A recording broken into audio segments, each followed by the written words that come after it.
You are actively trying to diminish your Second Amendment right and take away your gun. You're full of shit. Now, no, shush. Shush. I support the Second Amendment. The Second Amendment, just like right now, if you yell fire, that's not free speech. But from the very beginning, I have a shotgun, I have a 20 gauge, a 12 gauge, my son's hunt. Guess what? You're not allowed to own any weapons. I'm not taking your gun away at all.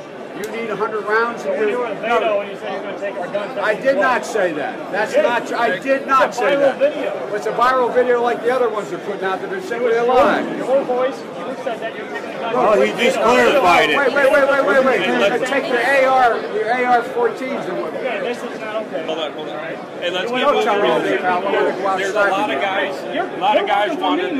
I'm not working. Thanks so much. Give me a break. Don't be such a you're worry pushing up guy. on me. Hey, there's a lot of. Hey. Look, here's the deal. Here's the deal. Are you able to own a machine gun? I own a machine I gun. said, are you able to own one? Under law. Machine guns are illegal. That's right. So AR-15's illegal. How is that in a machine gun? No, it's not. Semi-automatic. Yeah, do you need 100 rounds? Do you need 100 rounds? In America with handguns than there are what you call assault rifles. Why are you advocating for assault rifles when people are buying a handgun? My oh my, Biden he's done it again. I mean, there are no words. He's just the gaffe-prone gift that keeps on giving. Seriously. I mean, he's like 30 points ahead of Sanders. He's got the entire Democratic leadership behind him, yet he can't go to a campaign stop without insulting people, calling them stupid, telling them they're full of shit. I mean, we're gonna look at this latest gaffe. How more and more leftists are frankly coming out and questioning Biden's cognitive abilities and what it all means for the big election in November. Stay tuned. Greetings, everyone. Dr. Steve here. Great to be with you as always. If this is your first time here, I post 2 videos a day analyzing current events in light of some super awesome conservative trends so you can live in the present in light of even better things to come. So if you haven't already done so, you know what to do. Make sure to smack that bell and subscribe. But we've got 250,000 subscribers now. It's so awesome, and it'll be a privilege to have you as a regular part of our channels. We together celebrate the inevitable collapse of left-wing globalism and the unstoppable rise of a new conservative age. Before we get into the latest Biden blunder and its ramifications for the presidential election, make sure to download your free gift, which we put together just for you.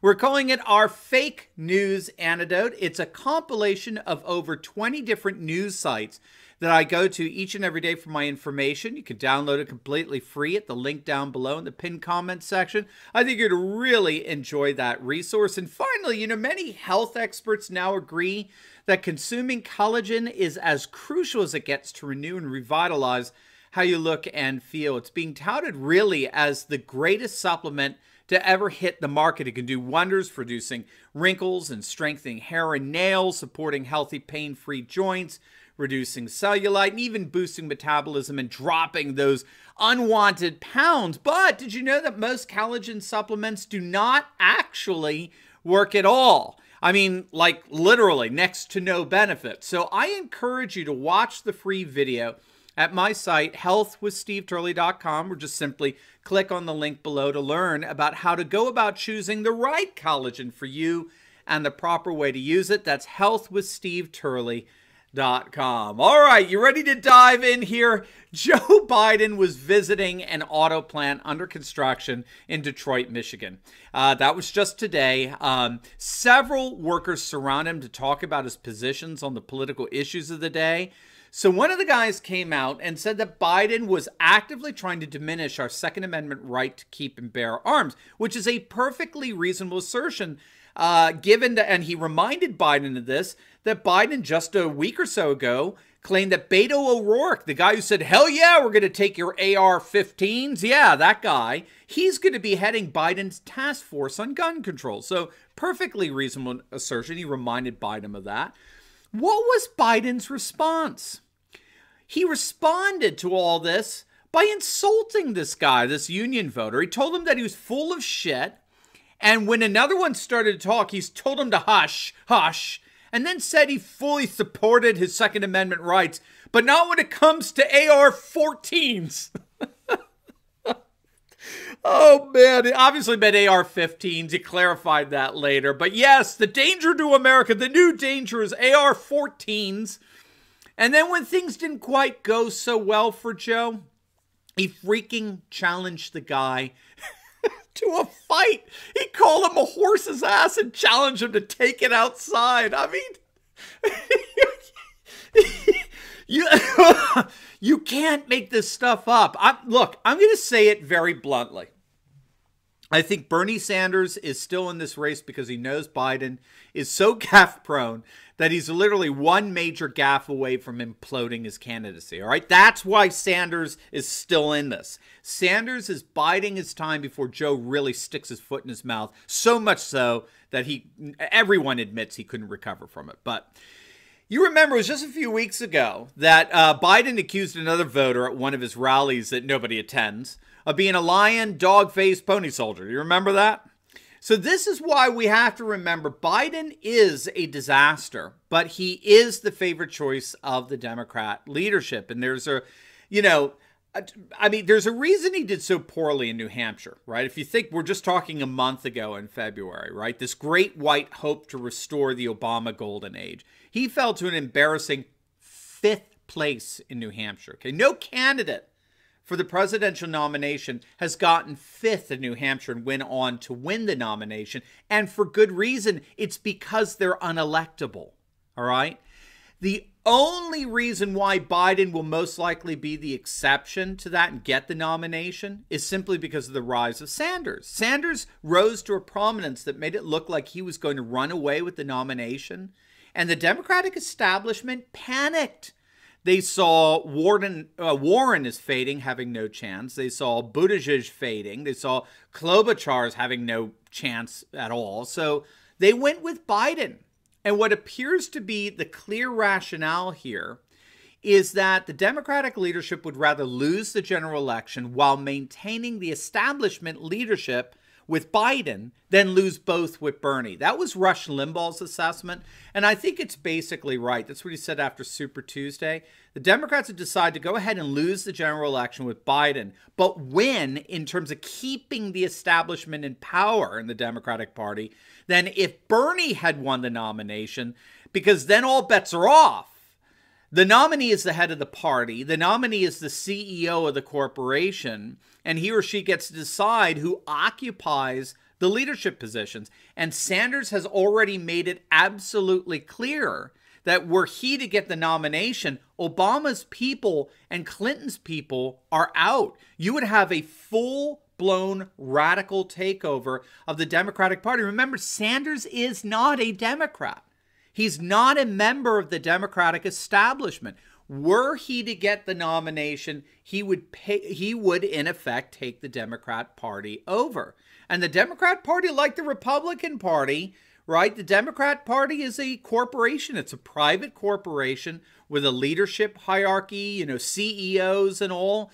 And generally speaking, up until now, that leadership hierarchy works in tandem with the most viable candidate within their ranks, who has the most promise to getting that leadership hierarchy access to the White House so they can make the policy decisions for the nation and indeed increasingly for the world, right, given the dynamics of globalization. Gang, you have a full-blown Marxist communist from Vermont who isn't a part of the organization coming in and taking it over. And to make it even worse, to add insult to that injury, most everyone predicts that he would implode the party. He would lead it to absolute electoral ruin. And so this is why Rolling Stone had the headline just a couple of weeks back, Operation Bernie Block is in full effect. The establishment, the Democrat establishment, the leadership hierarchy, has decided that they would rather lose the general election while holding on to the leadership establishment, right? They'd rather do that than lose both. So that's what explains, I think, the sudden love affair with Joe Biden. He was the object of political mockery and ridicule just a couple of weeks back. Now you have the headlines that he's suddenly, right, the comeback kid. He's risen from the dead. This is the greatest political comeback ever that we've ever seen. I mean, really, it's absolutely hilarious. He can't get 15 people to show up to his rallies, but it's all a deliberate effort to rob Sanders of the nomination or to hold on to and maintain the leadership of the Democratic establishment. That's the bottom line. They would rather lose the general election and keep the establishment than lose both the establishment and the general election, right? But that strategy does appear to be backfiring. And that backfire centers, frankly, on Joe Biden's cognitive capacities. We're now seeing Democrats and other leftists coming out and openly questioning Biden's mental health. I'll say that again. I'm not kidding. They are openly questioning Biden's mental health. Jill Stein is the latest. She's come out and said that it's absolutely clear that Biden's team is doing everything they can to keep him as sequestered from the press as possible, to keep him locked onto teleprompters when he speaks publicly. They don't want any scrutiny of his mental health whatsoever. In fact, Jill Stein, she actually cited the hashtag that's trending on Twitter called hashtag Biden's cognitive decline. Okay, the leftists, hosts of Chapo Trap House, the podcast, they're openly declaring Biden to be senile. He's exemplifying all the signs of senility. Gang, these are left-wing liberals we're talking about. Can you even imagine the political ads the Trump campaign is going to be able to make with Democrats and leftists openly saying these things about Biden? Can you imagine how badly even Sanders is going to destroy Biden in the next debate when it's just the two of them up there sitting down, right? All this is to say that I think the Democratic leadership has obviously settled here with Biden. They've settled with a candidate that they believe will do the least amount of damage to the Democratic Party in the general election. And let's just say that, my friends, is emphatically not a winning formula by any stretch of the imagination. Now, before you go, you'll definitely want to check out my video on Hillary Clinton openly admitting that the nationalist right is winning and taking over the once dominant left-wing media. You're going to absolutely love it. So click on that link and I'll see you over there. God bless.